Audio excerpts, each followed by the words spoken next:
Okay, so all the tile is installed. The only thing left really is to grout.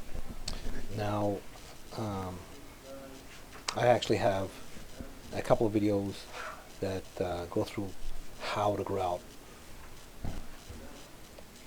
wall tile and floor tile. So I'm not actually going to go through that here.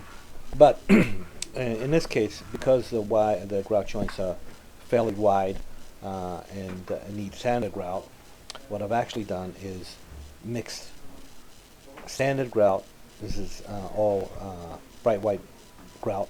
I've actually mixed standard grout with unsanded grout so that it fills the joint well, but also stays pasty enough to stay on the wall and not fall off. Okay, so as I said, I mix grout, standard grout with unsanded grout at a ratio of about 50%, so half sanded, half unsanded. And what this does is it allows the grout to fill the joint while at the same time staying pasty enough to stay on the wall. A lot of times, if you try and grout walls with with sanded grout, what ends up happening is the grout just keeps on falling off the wall because it won't stay. So I've done this for many years. It's just mix the two grouts together, and this is actually bright white sanded and unsanded grout from the same company. In this case, it's Tech, and I've actually mixed the grout with Boost, which is an additive to make the grout very stain resistant. So one thing to keep in mind is that Grout Boost can be added to many different grouts. I usually prefer to use grouts from, because Boost is made by Tech, I usually will use Tech grouts with the Boost additive. And what the Boost additive does is it makes it very stain resistant. So anytime you use these additives like Boost, make sure you read the label, and you'll find actually on the label that once the floor has been, or the walls or whatever has been grouted, it needs 10 days to cure to reach its stain resistance completely. And what that means is you shouldn't actually clean the floor or whatever for that period of time. You shouldn't really get it wet for that period of time, so that the grout can cure and reach its complete stain resistance characteristics. Okay, so I'm just going to fast forward through this, and you can check out my other videos on how to grout. But just basically, you smear some on and you let it set for a little while, depending on the porosity of the grout and the ambient temperatures and humidity. You're going to let it sit more or less time, and then you're going to wash it off with some clear water, and then just keep on moving along like that. And also, anywhere there's a change of plane, like the corners should be caulked and not grouted. If you grout them, houses are made of wood, so they expand, contract, and then move, and they shrink, etc. So those places are prone to cracking. So you need a flexible joint that won't crack under those tensions.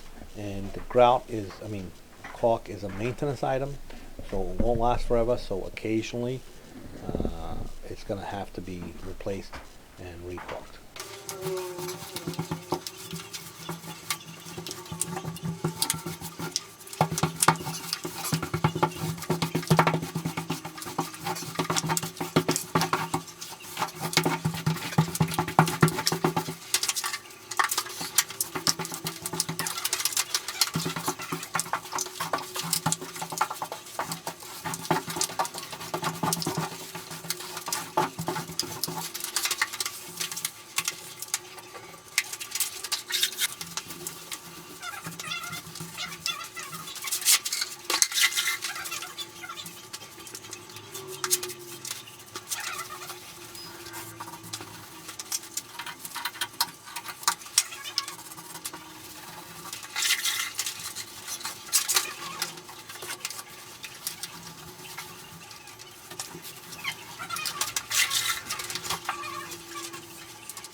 Okay, so all the walls are grouted, so now I'm gonna caulk all the corners with the color matching sanded caulk so that the texture of the caulk is the same as the texture of the grout. And I'm going to do this for all the corners.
Okay, so I'm gonna grout the floor in the same way, and then I'm going to caulk all the corners.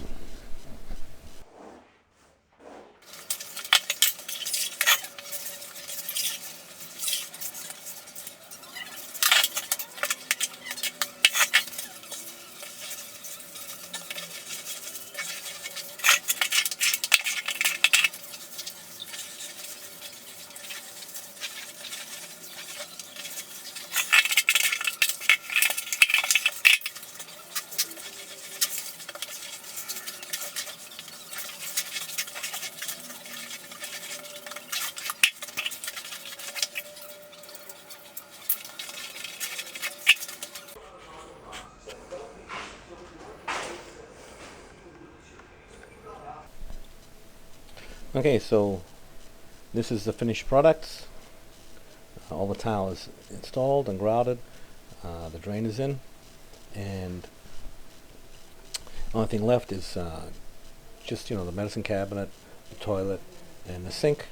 And there are no partitions in this bathroom. The whole bathroom is the shower